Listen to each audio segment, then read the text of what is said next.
ऐसा है कि नहीं बताइए आप मुझे।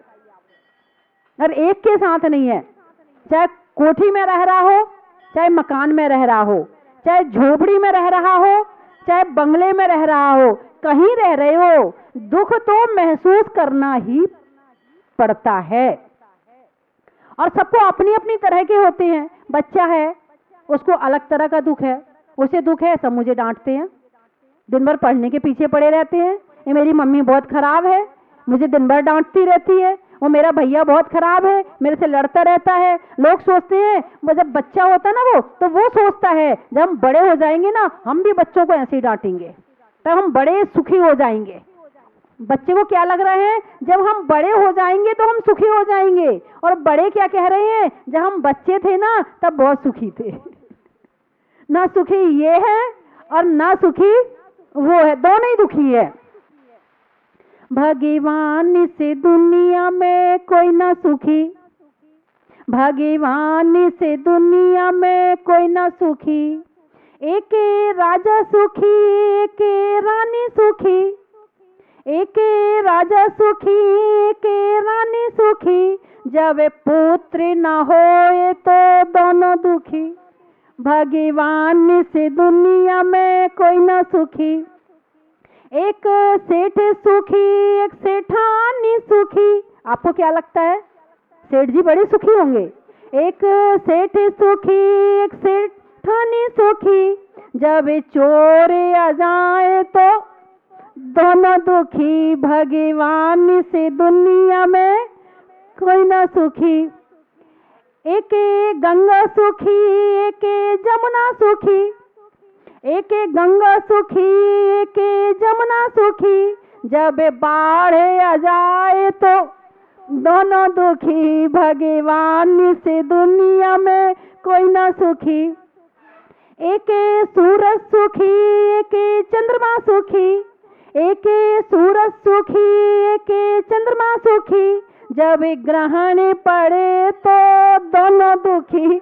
भगवान से दुनिया में कोई ना सुखी। एक श्रावक सुखी, एक श्राविका सुखी, एक श्रावक सुखी, एक श्राविका सुखी। सम्यक दर्शन बिन दोनों दुखी। सम्यक दर्शन बिन दोनों दुखी। भगवान से दुनिया में कोई ना सुखी। एक मुनि सुखी, एक आरिका सुखी, एक मुनि सुखी, एक आरिका सुखी। जब मोक्ष न हो तो दोनों पंचम काल है। जब मोक्ष न हो तो दोनों दुखी। भगवान से दुनिया में कोई ना सुखी, कोई सुखी नहीं है। और दुख का नाम आप उपसर्ग ले लो, कष्ट का नाम आप उपसर्ग ले लो।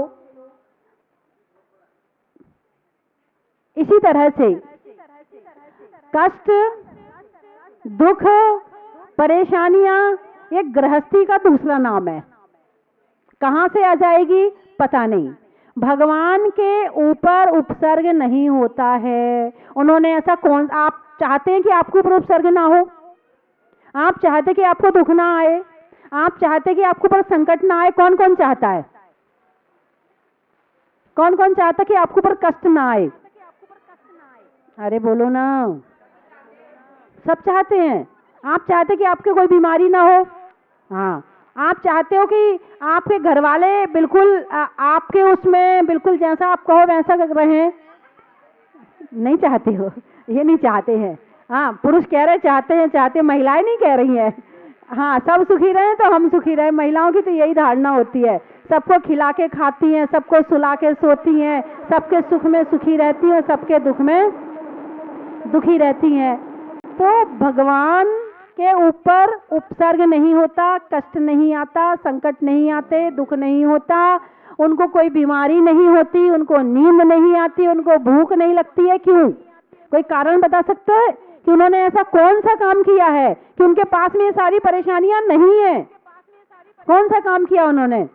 बस वही काम आप कर लो। जो काम उन्होंने किया है वही काम आप कर लो, तो उनके ऊपर नहीं आती, आपके ऊपर भी नहीं आएंगी। जैसा उनके साथ अब हो रहा है वैसा आपके साथ भी हो जाएगा। अब बताइए ना उन्होंने क्या किया है, ना जानते हैं और ना जानना चाहते हैं, क्योंकि जान लिया तो करना पड़ेगा।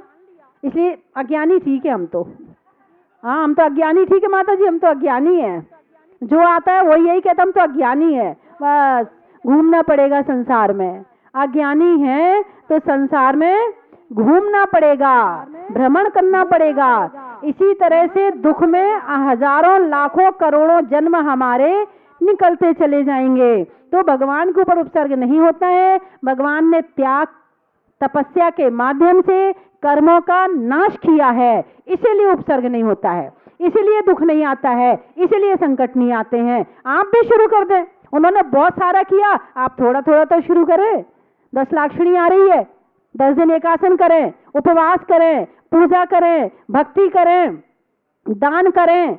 आप 10 लाक्षणी को बिल्कुल पूरे भक्ति भाव के साथ, कम से कम ज्यादा नहीं दिन नहीं तो बादों का महीना तो कम से कम आप धर्म में ही निकालें, और यहाँ के संस्कार आगे और चलते चले जाएंगे। तो उन्होंने जो किया है वो आपको कोई नहीं बोल रहा करना पड़ेगा, एक भी नहीं बोल रहा है, सब शांति से बैठे हैं, या तो सो गए या खो गए, सोच रहे हैं। इस मामले में सोचना पड़ेगा। अभी आपको कोई सोने की चैन गिफ्ट दे तब नहीं कहोगे मैं सोच लूं जरा फिर लूंगा। हाँ, अभी कोई सोने की चैन गिफ्ट करे तो ये नहीं कहेंगे जरा सोच तो लूं फिर लूंगा, अभी नहीं लूंगा। हाँ, घर वालों से पूछ लूं फिर लूंगा। अभी यहाँ दान का नंबर आ जाए तो क्या कहेंगे, अभी घर वालों से पूछ लूं फिर, हाँ फिर बताता हूं, अभी नहीं बताऊंगा। और यदि मान लो यहाँ कोई गिफ्ट मिल रही हो तब घर वालों से पूछने जाओगे? लेने के मामले में नहीं पूछते हैं, और देने के मामले में मीटिंग करते हैं। पता नहीं कोई तो ना कर दे और मैं उसकी बात मान जाऊं। अब मैं तो मना नहीं कर पा रहा हूं, भाव मेरे हैं नहीं, मना कर नहीं पा रहा हूं। अब मैं नहीं मना कर पा रहा हूं तो कम से कम सामने वाले परिवार में, यदि हमारे परिवार में कोई एक भी कह देगा नहीं नहीं भाई साहब अभी दान नहीं करना, तो 1 मिनट में हाँ वो उसने मना कर दिया अब नहीं करेंगे। ऐसी बातें बहुत जल्दी मान जाते हैं। मैं आपकी बात नहीं कर रही हूं हाँ, ये तो किसी और की बात है। मैंने एक महत्व बनाया है, नारियल मिलने में गिरी का, सामान में फ्री का और मंत्रों में श्री का बड़ा ही महत्व है। प्रश्नों में कौन का, व्यापारियों में फोन का और मंत्रों में ओम का बड़ा ही महत्व है। ये जो पहला वाला महत्व था, नारियल में गिरी का, सामान मिलने में फ्री का, पता ये महत्व क्यों बनाया मैंने? वो इसलिए बनाया कि जब यहाँ कोई सामान बंटता है तो हमारा भी दे दो, हमारी देवरानी का भी दे दो, हम लोग अलग अलग हैं, जिठानी का भी दे दो, हम सब अलग अलग हैं। हमारी बिटिया भी आई है ना, वो भी दूसरे गांव में अलग रहती, उसका भी दे दो। अच्छा तुम सब अलग अलग, हाँ। और बाई चांस तुम्हारे घर कोई चन्ना मांगने पहुंच जाए फिर, हाँ आवाज आ गई, हम सब एक हैं। हाँ, अभी अलग अलग लेने के मामले में अलग अलग हो गए थे और देने के मामले में एक हो जाती है। अब ये आपकी प्रवृत्ति बता रही है कि आपकी रुचि इकट्ठा करने में ज्यादा है और यह त्याग करने में ज्यादा है, इकट्ठा करने में ज्यादा है। यदि कोई पुड़िया में बांध के कंकड़ पत्थर भी दे दे तो हम मना नहीं करेंगे।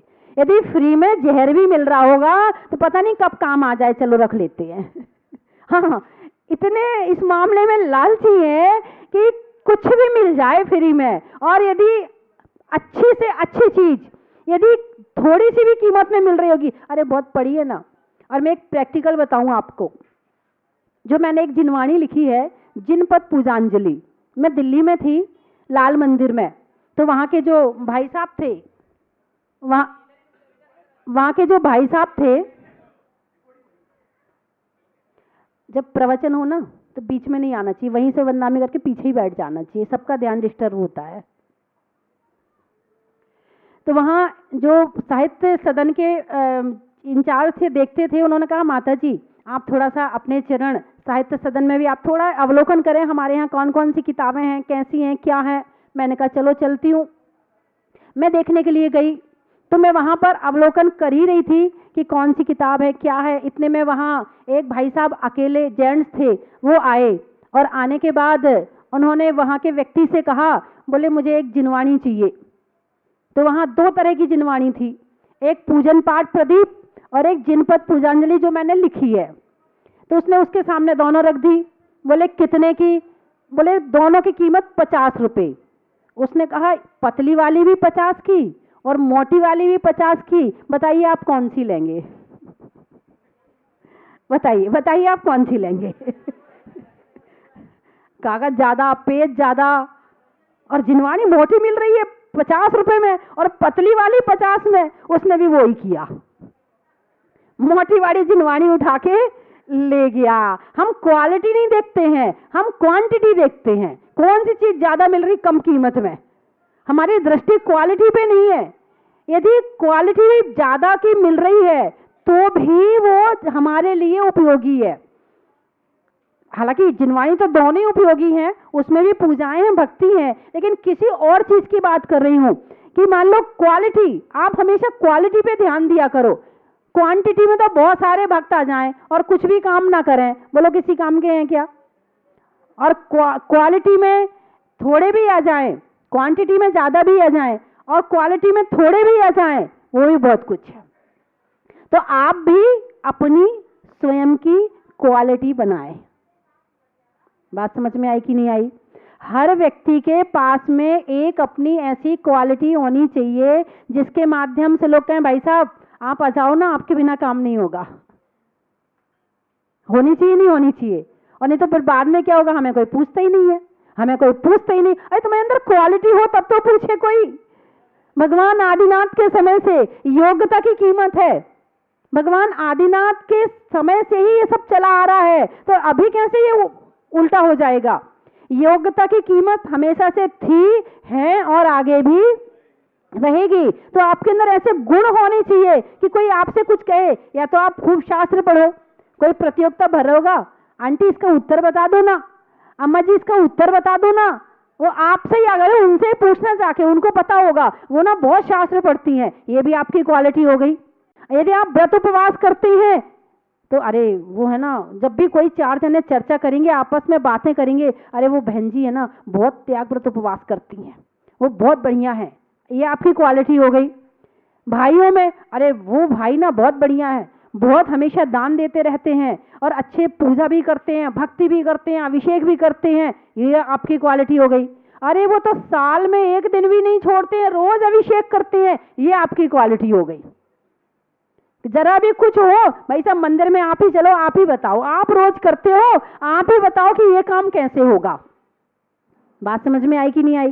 तो क्वालिटी, जितनी क्वालिटी हमारी आत्मा में है उतनी क्वालिटी संसार में किसी वस्तु में है ही नहीं है।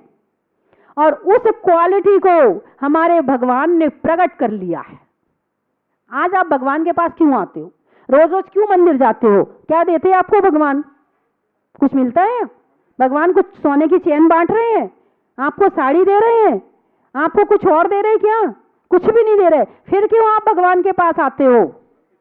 उनने ऐसी क्वालिटी अपनी बना ली है कि उन्हें देख करके हमारा मन शांत हो जाता है, इसीलिए भगवान के दर्शन करने रोज रोज आते हैं।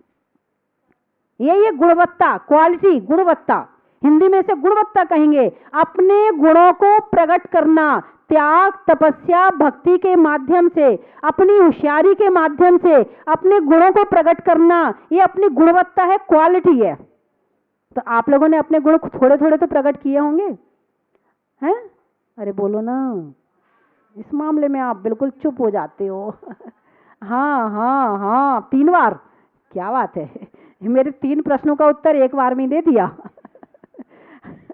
बंधुओं, भगवान का एक और अतिशय होता है, सर्व विद्या के ईश्वर। हाँ, संसार में जितनी विद्याएं होती हैं वो सारी की सारी भगवान के चरणों में हाथ जोड़ के खड़ी हो जाती हैं। आप हमें भी ग्रहण करो, आप हमें भी ग्रहण करो, आप हमें अपनी शरण में लो, आप अपने चरण में रखो। कौन? जो संसार में जितनी विद्याएं हैं वो सारी की सारी विद्याएं भगवान के चरणों में आके हाथ जोड़ के खड़ी हो जाती हैं। और भगवान को उन विद्याओं की कई बार जरूरत भी नहीं होती है, लेकिन वो उनके चरणों में पड़ी होती है। क्वालिटी हो तो विद्याएं भी चरणों में आ जाएंगी, और क्वालिटी ना हो तो हम सीखते रहेंगे, याद करते रहेंगे तो भी याद होने वाला नहीं है। तो हमारे जो कर्मों का क्षयोक्षम होगा वो त्याग व्रत उपवास से होगा। यदि आपको याद नहीं होता है, कोई बात नहीं, आप टेंशन ना करो, आप चिंता मत करो सारे दिन, हाय याद ही नहीं होता है, हाय याद ही नहीं होता। आप अपनी दूसरी क्वालिटी निकालो। जब आप शास्त्र पढ़ने बैठो तो शास्त्र को बड़े ध्यान से पढ़ो। जितने समय आपने शास्त्र पढ़ा है उतना समय तो सार्थक हुआ ना। बाद में याद नहीं रहेगा, नहीं रहेगा, लेकिन जिस समय आप पढ़ रहे हैं, जिस समय आप सुन रहे हैं, उस समय तो आपको अच्छा लग रहा है ना, उस समय तो शुभ कर्म का आश्रय हो रहा है ना। कुछ लोग इसलिए नहीं पढ़ते, अरे याद तो रहना नहीं है, क्यों पढ़ें। नहीं, आप पढ़ो। आपको नमोकार मंत्र याद है ना, उसी को पढ़ो, उसी का ध्यान लगाओ, उसी में मन लगाओ, क्योंकि नमोकार मंत्र के माध्यम से भी केवल ज्ञान की प्राप्ति हो सकती है यदि भाव नमोकार मंत्र पढ़ा जाए तो। आप लोग नमोकार मंत्र पढ़ते हो? पढ़ते हैं। कौन सा पढ़ते हो? द्रव्य नमोकार मंत्र, भाव नमोकार मंत्र? हाँ भाई चेयरमैन भाई साहब, कौन सा नमोकार मंत्र पढ़ते हो? द्रव्य नमोकार मंत्र, भाव नमोकार मंत्र? वैसे मैं ये बता सकती कि 99 लोग द्रव्य नमोकार मंत्र पढ़ते हैं। मात्र शब्दों का उच्चारण करना ये द्रव्य नमोकार मंत्र है, और बिल्कुल ध्यान में लीन होकर अरिहंत सिद्धाचार्य उपाध्याय साधु का ध्यान लगाकर पढ़ना ये भाव नमोकार मंत्र है। अब बताइए कितने लोग भाव नमोकार मंत्र पढ़ते हैं? अब आप ही बताओ कि फल किसका ज्यादा है, द्रव्य नमोकार मंत्र का या भाव नमोकार मंत्र का? वाह, सबको पता है।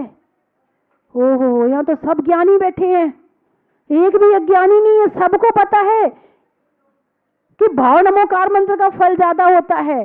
पढ़ता कौन कौन है? पढ़ता कौन कौन है बताइए मुझे। सब तोता वाले ज्ञानी है। तोता वाले ज्ञानी जानते कैसे होते हैं? तोता राम राम राम राम राम बोलता है, मगर उसे ये नहीं पता ये राम है कौन। वो नहीं जानता कि ये राम कौन है, क्या है, क्या क्वालिटी है, भगवान है, क्या है, कुछ नहीं पता उसे। बस तुमने राम राम सिखा दिया, उसने राम राम बोलना शुरू कर दिया। ऐसे तुम्हें नमोकार मंत्र सिखा दिया और तुमने नमोकार मंत्र बोलना शुरू कर दिया।